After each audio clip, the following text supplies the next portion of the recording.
Hi everyone, my name's Nick. I'm a mortgage broker with Bluehive, and I'm joined here today by our esteemed SMSF expert and director, Jonathan Gan. John, how are you? I'm well, Nick. How are you? Very well, thank you.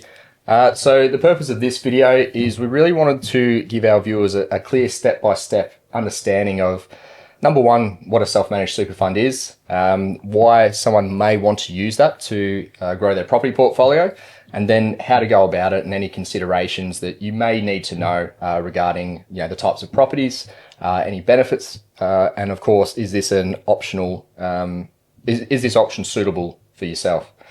So John, we'll dive straight into it. Why don't we start by just giving the viewers a clear understanding and overview of what is a self-managed super fund and how does it differ from a retail investment fund? So as it says, self-managed super fund is a super fund that you're self-managing it. It's been set up so that people can look at acquiring assets that they can take greater control over, and that tends to be property. You can have super in a industry fund or in a managed fund, and they can have equities, but that's all managed. When they buy and when they sell is all managed, but you can't buy a property in that managed fund. So the way around that, if you are looking to grow your super fund balance and nest egg, you could set up a self-managed super fund. You could continue to pay into a managed fund or an industry fund and have this sit side by side with it. And then you could acquire a property in that self-managed super fund, which is then allowing you to gear and borrow via certain trust structures so that you can grow that asset base in your super. Okay, excellent. So you can do both. It's not one or the other. No, you can run them side by side. So why would someone then want to buy a property in their super rather than just keep their funds in the retail investment if that's what they've already got going on? So property itself, people generally have a good feeling about property. It's part of the Australian way of life is to own property, and it's a physical asset. Whereas equities are, stocks and scripts, and I think the idea of being able to leverage and gear and borrow to, call it $1 million asset into your super fund. Well, you can't do that if you don't borrow unless you make more contributions. So it's just another way that people can look at increasing their super fund assets over time, and it's just another form of investment. Doesn't have to be property or equities. You can have equities and you can have property. Okay, excellent. And a very common question that we get from people starting to explore if this is an option for them is, what's the typical starting balance that you may need? Do you have any thoughts on, is there a minimum requirement?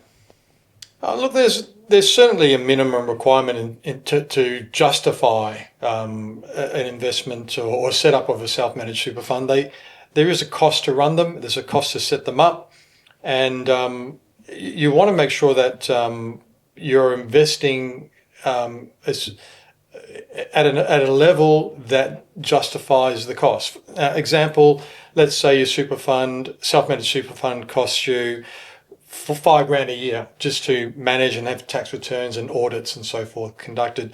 Well, you wouldn't want that to be on a $100,000 property asset because it's 5%.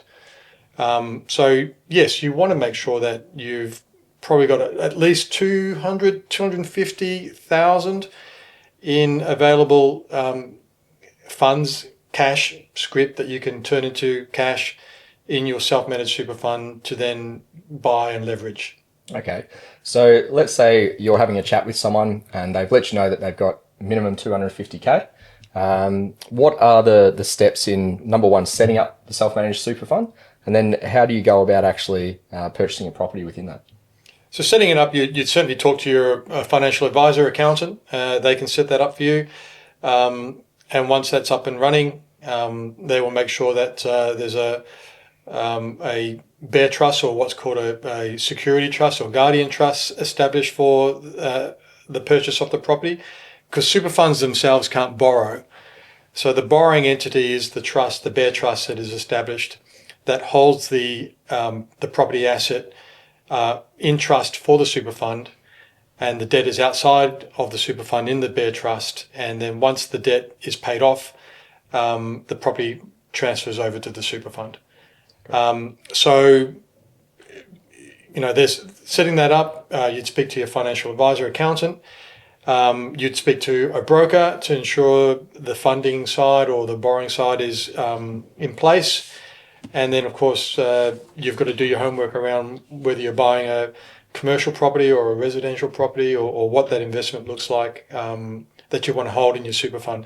You shouldn't be speculating in property. You shouldn't be buying with a view that you would sell as soon as you've made some gains on it. It should really be a medium to long-term investment strategy. So ideally, you acquire and you hold that property right through to retirement or entering pension phase. Okay, and you touched on the fact that, property selection is quite important. Are there any rules within purchasing a property within a self-managed super fund that differ if you were to purchase in your personal name?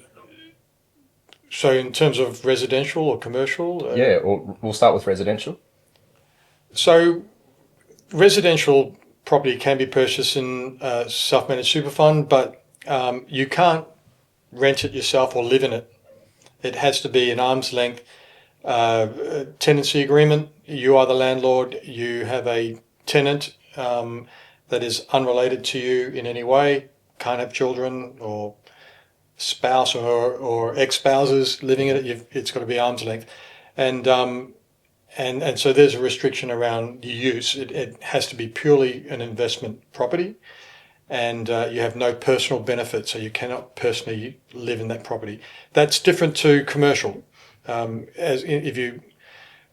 example, if you're self-employed, ran your own business, and you were renting the premises your business was in, a great strategy would be for you to buy a premises that would be suitable for you to work your business out of, and buy that in a super fund. Under that condition or that structure, you could utilise and rent that property from your super fund.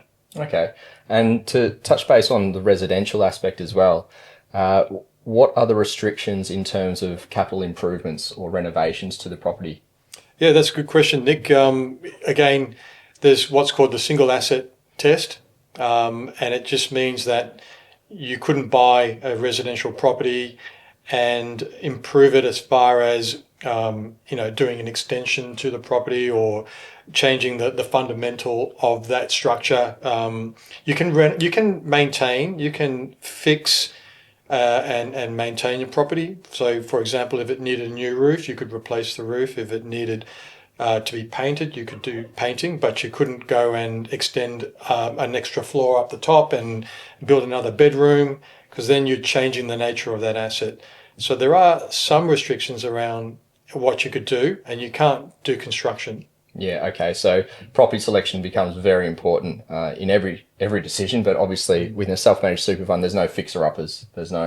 That's right. It's really about buying something that you think is going to be a good renter over time, ideally something that's going to give you some good capital growth, and it's a kind of set and forget. Okay, and so we've talked about what the fund is and how you can actually purchase property within it. So who are the typical types of people that would generally explore this as an option? For owner-occupiers, in terms of self-employeds? Just the types of people that would set up a self-managed super fund to buy a property. Oh, it can range. I think the majority of people who are self-employed don't pay enough attention to their super. Mm-hmm. I think there's also an age group, a period in your career where your incomes are generally growing and you're generating good income, but it's also an opportunity to use that and make sure you're building your super fund. So I call it the transition period. Mm-hmm. And I think it's generally anyone who's not really paid attention to their super and is now sort of 40 years old really should be thinking about this strategy to accelerate their super wealth and if you're 25 years from 40 to 65, where the official retirement age that's the time you should be really focusing on it. Okay. And as opposed to a 25-year-old. Yep. No, that makes sense. And you touched on self-employed a little bit earlier. I want to dig into that. So you've been helping people buy property in their self-managed super funds for how long? Well, I've been a broker for 25 years now.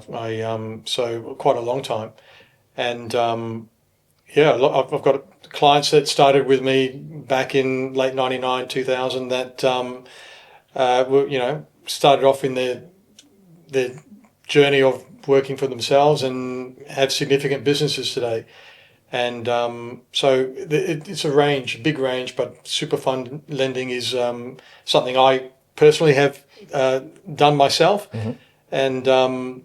And I think it's a great strategy, particularly if maybe you've exhausted, for example, if you were a property investor accumulating property as your one of your strategies for wealth creation, and you're coming to a point where you may be tapped out, you could potentially look at maybe buying that next property in a super fund.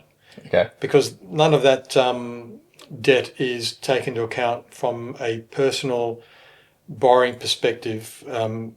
In terms of your ability to borrow on a personal level, it's limited to what the super fund can afford to repay and borrow.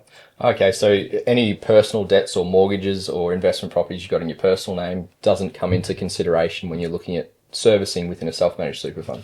So the rule is it can, but the rule is the bank would like to look at what contributions you're making. So you're allowed to contribute certain amounts up in what's called a concessional contribution, where you get a tax deduction, or you've got ability to make that contribution through your PAYG income or as a self-employed. Ideally, that's the income they use, plus the rent that's coming from the property you're acquiring. And ideally, that is sufficient to cover the loan repayments. Okay. And you touched on earlier that you practice what you preach. So do you want to tell the viewers a little bit about how you're utilising your self-managed super fund with the Bluehive office? Okay, so as a self-employed person, I rather than renting an office for the business, I decided to purchase my own commercial office, and I purchased that in the super fund. My business pays rent to the super fund and gets a tax deduction for that rent expense. And of course, the super fund in accumulation phase at the moment is receiving that rent and only having to pay 15 cents on the dollar tax on that rent. So in a way, I've been able to push some income into my super fund from my business. The business getting a tax deduction for it. I'm now receiving that income, paying only 15 cents on the dollar. And it's acquired an asset that is now, going to be in a position where I own it outright before retirement. So it's a great strategy for anyone who's self-employed and has that ability to utilise a property for their business. And so are there any, pitfalls or risks that sorry, I'll start again.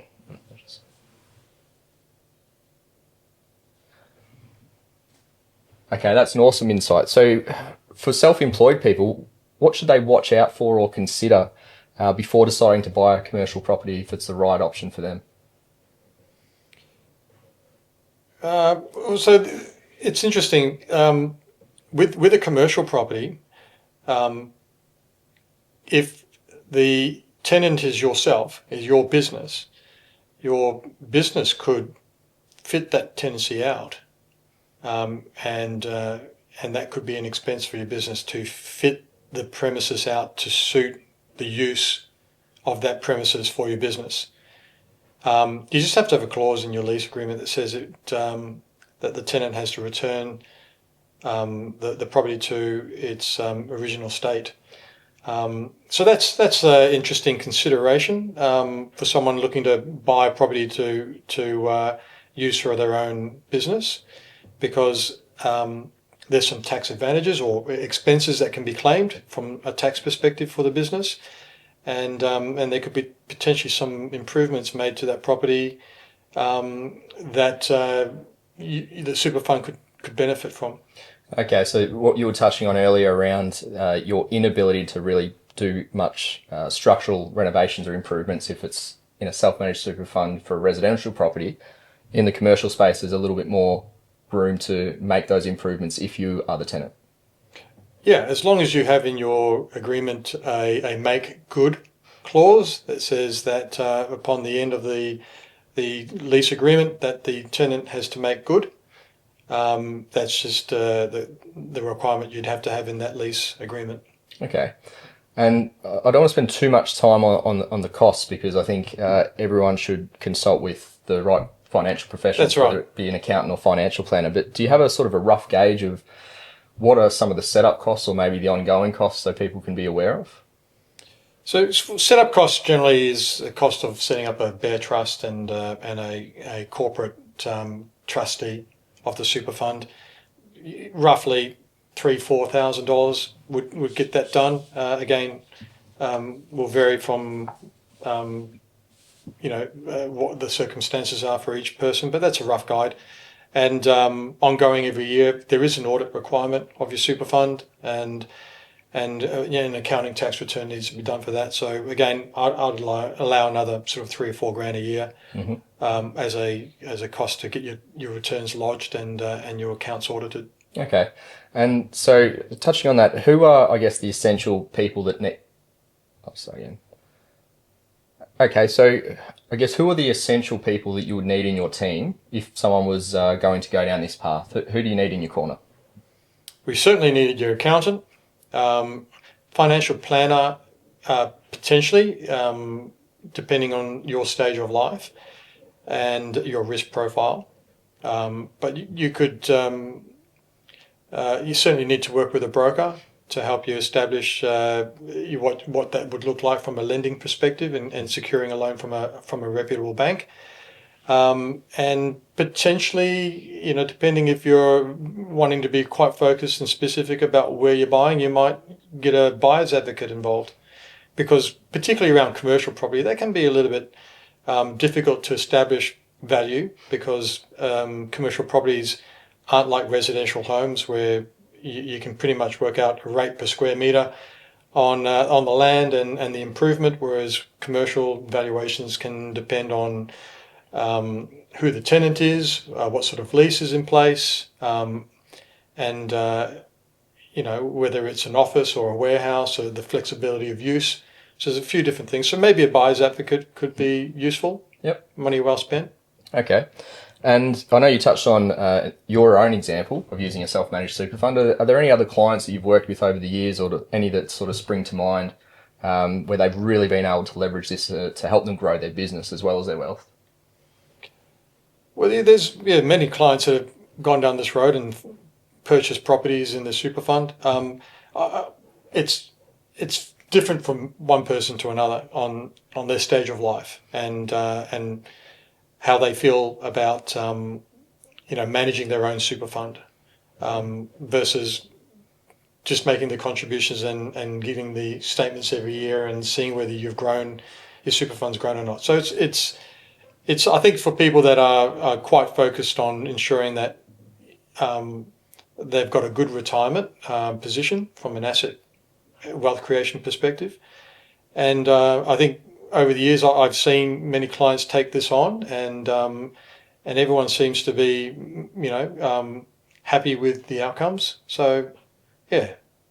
All right. And I guess if we're just about to wrap up, if someone was watching this and thinks that it could be a good fit, because as you said, it's maybe not for everyone, so it's definitely worthwhile having a discussion and a strategy, what should they do next? Well, I think this is quite particular for those who, it's probably not a conversation you're having with a 25-year-old who's probably looking at creating wealth just in their own name, establishing their careers and potentially families that they might be looking to have and kids. So it's a different phase of life. But I think once you're fairly established, if you are 40 years old and you're looking at your super and you're going, is this what it, am I tracking on the right level? Or what should I be trying to target from a perspective of how much I should have in super when I do retire. These are conversations you should be having with your accountant, with a financial planner, and maybe considering this as another way of extending your ability to build wealth in your super fund, not just in terms of what your managed fund or industry fund is doing for you. So it's certainly something that I would encourage anyone that's probably from the age of 40 to look at their position and maybe think about this, or if they want to reach out and chat to us, we can certainly give them and educate them around what the possibilities are. Okay, excellent. And so for anyone watching this, if that sounds like you or if you'd like to learn a little bit more, you can head over to our website at www.bluehive.com.au and then book in a call, and we look forward to chatting with you. Thanks very much. Thank you, Nick.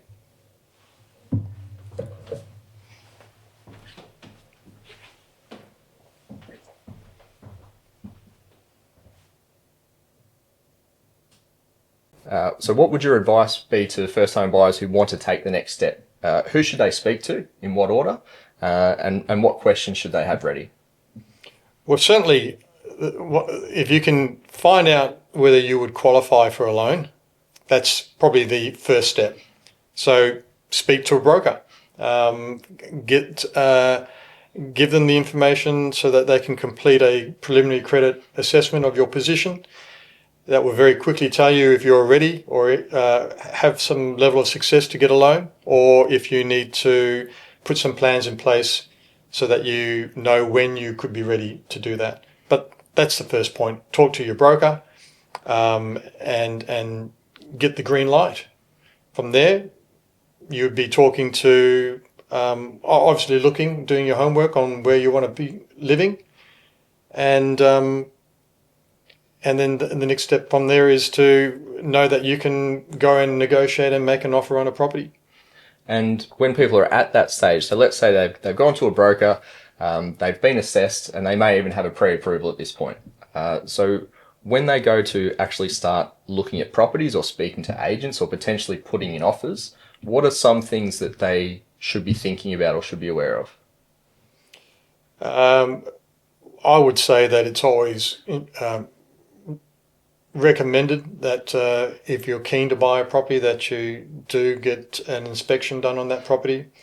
We've had examples recently, Nick, where one of your clients made an offer and did put down a clause subject to building inspection and came back with a structural issue with the property. So I do recommend, if you're making an offer on a property, to at least ensure that you've got a building subject to building inspection and pest inspection. Okay, excellent. That's really good advice. And in order for someone to look over the contract, is that when you'd bring in a conveyancer or a solicitor, or what's the difference between those two? I think if you're going to sign a contract, it's a legal binding contract, you should always get professional advice. And so before you sign a contract, and if you are ready to make an offer on a property, you should have a copy of that contract. You should pass it to your conveyancer or solicitor to peruse, and they will come back to you and highlight any issues or things that you should be aware of in that contract. And again, that contract should be provided to your broker, who would also look at it from a lending lens to make sure that there was nothing in there that would be an issue for a bank. So that brings up a good point. So even if someone does have a pre-approval, would you still recommend that they have a clause that allows the broker time to get a valuation on the property and make sure the numbers stack up? Yeah, so it's difficult to put subject to finance in a lot of contracts. There's a lot, it's a competitive market. Vendors want to know that they've got a buyer that's unconditional. So that's why in Victoria particularly, and also in New South Wales, auctions are the way everyone goes. So you've got to do a lot of your homework before. You could always get a building inspection before the auction. You have your contract reviewed prior to auction, and you need a good broker to basically give you the green light, because part of that will be once the building inspection comes back, we know we've sort of covered off on structural issues. We would certainly review the property itself. A good broker would review that property and make sure there was nothing about it that would be a concern to a bank. And I think once the broker's given you the green light, you should feel comfortable that that loan will get secured for you. Oh, amazing. And I think in terms of the context of where our viewers might be, if this is your first introduction into looking for a first home, we might do a separate video around tips around negotiating at auction or speaking with agents. But for now, is there anything else that you would want to be clear with a first home buyer in this early stage as they're looking to understand what they can borrow and what sort of deposit they might need to contribute? What are other key factors that they should know about? I think we've covered pretty much everything that a buyer. If you're serious about buying, you go and talk to a broker, get that assessment, get that preliminary credit assessment done. Then you know that you're going to get supported by a bank to purchase. You'll know what your capacity is, your limit, what you can afford to buy. Then the next strategy is going to be, can you get some advice around how you can buy that property well? It's difficult when it's a competitive market because you're competing against a lot of other buyers, but maybe a conversation could be with a potential buyer advocate for you. All right, awesome. Well, I hope that's been really helpful. This was, as I said, just an introduction for first home buyers to understand what questions they should be thinking about and who they should speak to in which order. So if you'd like to reach out to Bluehive, how should they do that, John? Well, they can simply go to our website, bluehive.com.au. We've got 6 brokers. We're all there for you to reach out to, or you can do an online inquiry and it will come through and we'll allocate it and we'll get back to you within a very quick time. All right, amazing. Well, we look forward to hearing from you. If you've got any questions, we'll be speaking soon. Thanks very much. Thank you, Nick. Thanks, John.